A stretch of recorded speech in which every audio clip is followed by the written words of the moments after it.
Olá pessoal, então continuando nossas videoaulas, a gente vai falar aqui de hoje sobre a bioquímica da degradação do amido e mais à frente a degradação de outras substâncias de reserva. Para a gente entender melhor o esquema, de degradação dessas reservas, a gente tem aqui um exemplo, um desenho, de uma plântula de arroz em germinação, mostrando aqui a plântula, ligada aqui ao tecido de reserva, onde as enzimas hidrolíticas vão atuar para liberar substâncias de reserva, até essas substâncias sejam transportadas ou translocadas ao eixo embrionário. Como se trata de um cereal, do arroz, é comum a presença dessa camada aqui proteica, conhecida como camada de aleurona. O teor de proteína nessa região aqui desse tipo de semente é muito elevado. Essas proteínas, relembrando nossas aulas anteriores, são armazenadas aqui no corpo proteico, né? Bom, vamos entender ou relembrar melhor sobre o amido, Lembrando que nós já comentamos aí nas aulas passadas, o amido ele é um polímero de glicose. O que significa? São várias moléculas de glicose ligadas umas às outras. Tem uma porção linear da molécula de amido, que é uma macromolécula, onde as ligações são entre o carbono 1 de uma molécula de glicose e o carbono 4 de outra molécula de glicose, o que a gente chama de ligações 1,4, que permitem que essa molécula seja linear. Lembrando que a glicose corresponde a mais ou menos, a aproximadamente 25% de uma molécula de amido ou de um grão de amido. Já a outra parte da molécula, a parte ramificada, conhecida como amilopectina. Na amilopectina existem ligações 1,6, o carbono 1 de uma molécula de glicose ligada a um carbono 6. Quando a gente for falar das enzimas de degradação do amido mais à frente, é importante lembrar deste ponto aqui, ligações 1,4, ligações 1,6, certo? Então a amilopectina, que é a parte ramificada, que seria um exemplo aqui de uma amilopectina, corresponde a mais ou menos 75% da molécula de amido. Ela possui em sua estrutura algumas ligações glicosídicas 1,4 e ligações 1,6. Então ela fica toda ramificada, ela não fica linear. Essas duas moléculas juntas vão compor o grão de amido, certo? Bom, mas quais são as enzimas envolvidas no processo de degradação de amido para permitir que aquele amido acumulado na forma de reserva seja utilizado nas sementes, As principais enzimas, as enzimas envolvidas aqui na degradação são a alfa-amilase, a beta-amilase ou alfa-glucosidases, a amidofosforidase, que é uma enzima mais comum em plastos, não é tão comum em sementes, e as enzimas desramificadoras. O nome dessas enzimas, nós vamos passo a passo explicar o que cada uma delas faz. Então vamos começar. Talvez a enzima mais importante do processo de germinação, que é a alfa-amilase. Enzima aqui, certo? Esta enzima é a única enzima capaz de atuar em grânulos de amidos intactos. E aí por isso a gente chama ela de endoenzima. Ela pode atuar em qualquer porção da molécula de amido.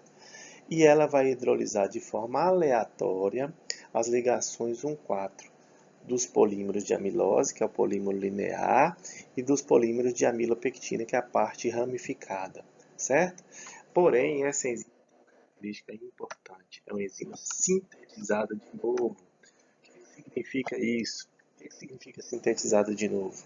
Ela não está presente na semente. Então, ela começa a ser sintetizada a partir do momento que a semente começa a embeber, o metabolismo dela começa a aumentar, e existe um hormônio chamado giberelina que estimula a biossíntese da alfa-amilase. Como ação da alfa-amilase, ou como produto da alfa-amilase, a gente tem as maltoses, vamos ver na próxima figura,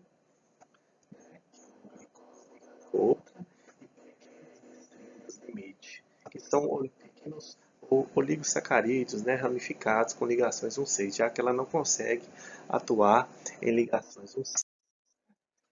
As alfamilases, vamos relembrar, elas hidrolisam ligações 1,4, né? Ela consegue atuar no grão de amido intacto, né? Tanto na amilose quanto na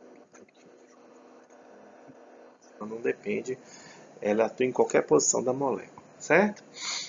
Então, produtos da ação da alfa-amilase, né, como produtos da ação da alfa-amilase na degradação da molécula de amido, a gente tem a mistura de diferentes oligosacarídeos, que a gente chama de destrinas ou pequenas destrinas, e a maltose. O que é a maltose? É isso aqui. A maltose é essa molécula aqui, é um disacarídeo, é uma glicose ligada à outra, né? Então são os principais produtos da alfa-amilase. Se a gente pensar aqui, então, uma molécula de amido, como é que ela agiria? Ela agiria quebrando essas ligações, ó, 1,4, né? Quebrando as ligações 1,4. Mas ela não consegue quebrar a alfa-amilase, a ligação 1,6. Ela não consegue quebrar as ligações 1,6. Portanto, ela só vai liberar, ou só vai produzir a partir da molécula de amido, as destrinas com ligações 1,6 e as maltoses. Correto? A próxima enzima já é a beta-amilase. Embora não seja tão importante como a alfa-amilase, ela também é uma enzima importante no processo de germinação, certo? Ela, ao contrário da alfa-amilase, é uma enzima pré-existente. Alguns autores citam que ela serve como reserva de proteína, mas é uma enzima pré-existente, então ela não precisa ser sintetizada novamente para atuar. E é uma exogliconase, né? Então ela vai atuar ou a exoenzima, né? Ela vai hidrolisar ligações 1,4, mas ela só vai hidrolisar ligações 1,4 a partir de terminais não redutores da molécula de amido, liberando o que? Maltoses e grandes destrinas limites, porque a hora que essa enzima começa a quebrar as ligações 1,4 e ela chega no momento da molécula, na parte da molécula de ligações 1,6, ela para de atuar, então ela não consegue atuar dentro da molécula de ela é parcial. O que vai acontecer? Ela vem quebrando, né? Aqui a gente tem um final não redutor, né?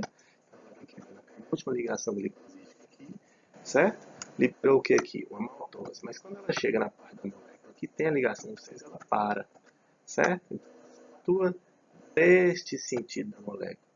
Ela não consegue ligar as ligações com 6, ela vai deixar grandes resíduos, né? Grandes destrinas limites. Então ela não vai conseguir atuar dessa forma em toda a molécula, assim como acontece na alfa-amilase.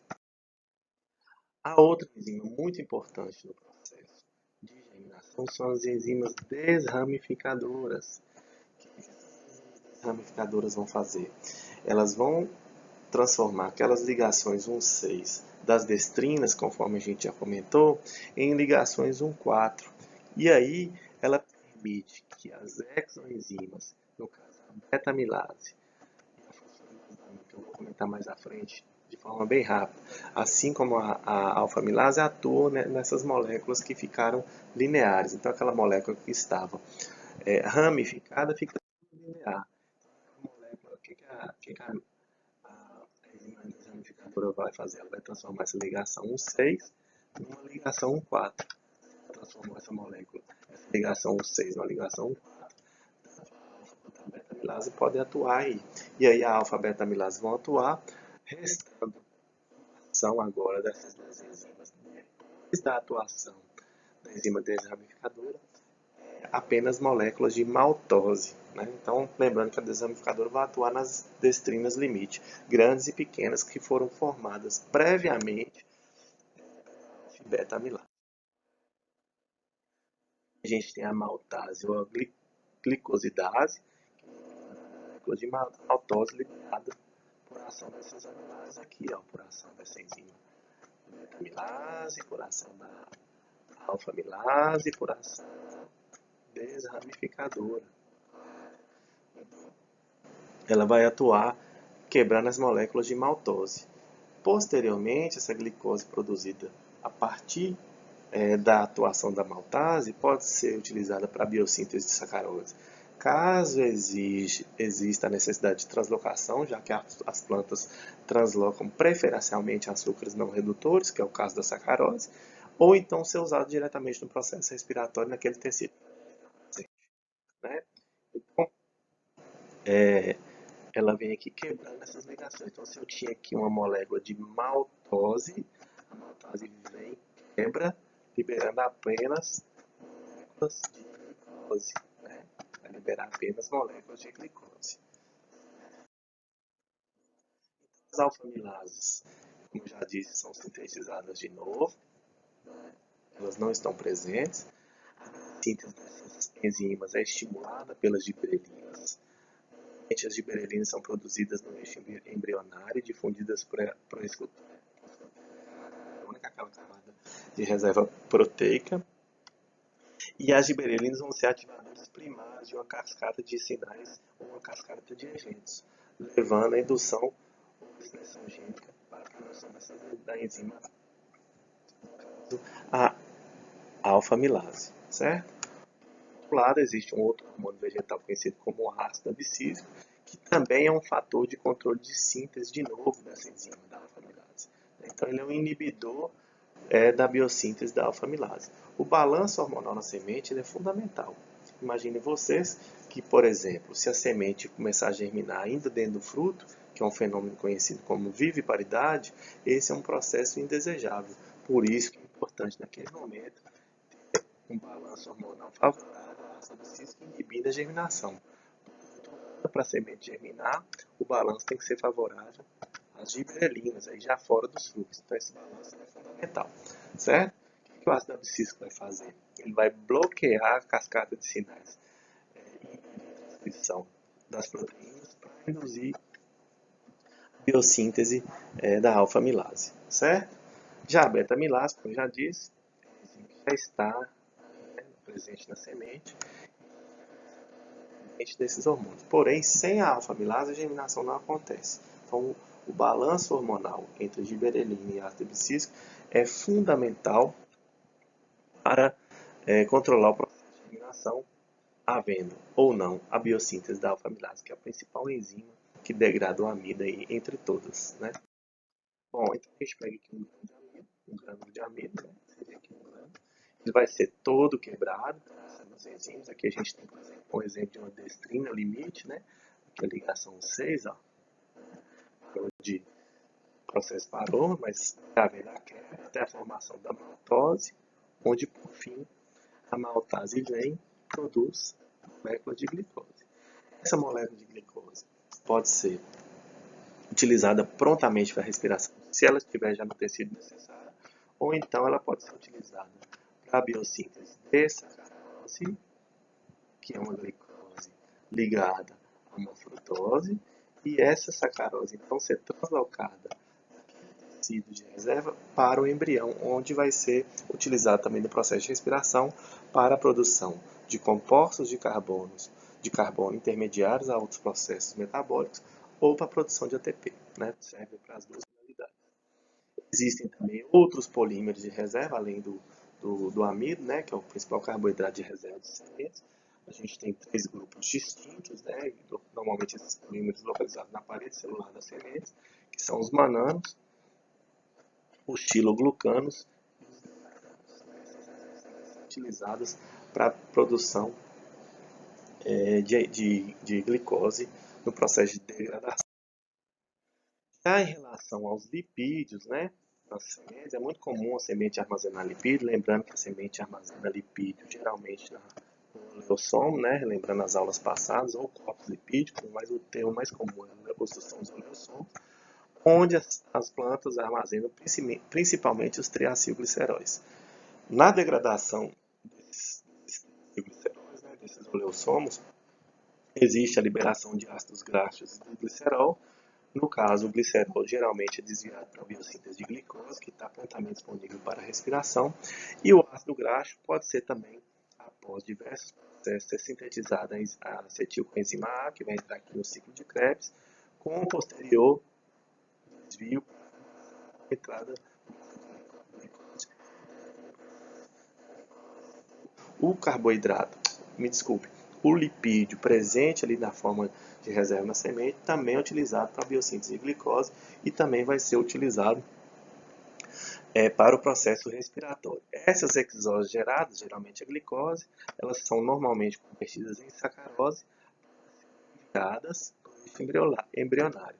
Nada mais é que a translocação da sacarose para o eixo embrionário. As proteínas também de reserva nas sementes também vão sofrer a ação de proteases, que são enzimas que vão quebrar essas moléculas de proteína, né? essas macromoléculas, liberando os aminoácidos. Certo? Existem as endopeptidases, que vão atacar as ligações peptídicas internas ao próprio peptídeo, produzindo oligopeptídeos, né? Oligosacarídeos, e as aminopeptidases, que vão atacar o amino terminal N, né, e as carboxipeptidases que vão atacar o terminal carboxílico. Essas proteínas geralmente estão armazenadas em corpos proteicos, que é comum ficar na camada de neurona, né? Elas vão atuar. Os aminoácidos produzidos, então, aqui, são convertidos a amidas e posteriormente transportados para o eixo embrionário em crescimento. É a forma que a planta normalmente transloca aminoácidos. Dicotiledôneas, né? Os cotilédones são o principal órgão de reserva. A hidrólise enzimática desses cotilédones acontece nos corpos proteicos. O transporte se dá na forma de amidas, né? E esses corpos proteicos, que nós já explicamos previamente, após a hidrólise ou a proteólise, fundem-se formando grandes volumes de corpos proteicos, né? Nesses vacúolos são secretados grandes quantidades de enzimas, atuar na senescência e degeneração dos cotilédones. Okay? Os aminoácidos, então, mais amidas que vão ser até o eixo embrionário. Certo? De cotilédones de leguminosa, o principal aminoácido exportado é a asparagina. Não quer dizer que isso é só a asparagina, mas é o principal. Essa quebra dessas reservas de proteínas ela é fundamental para que haja um bom suprimento inicial de N, né, de nitrogênio, que está ali na composição dos aminoácidos, que vai suportar o crescimento inicial da planta, né, aquela fase que a planta ainda não é autotrófica. Bom, eu agradeço aqui vocês a atenção. Na próxima aula a gente continua a abordar outro assunto e aí a gente vai falar mais sobre o processo de respiração e ser mais específico. Obrigado.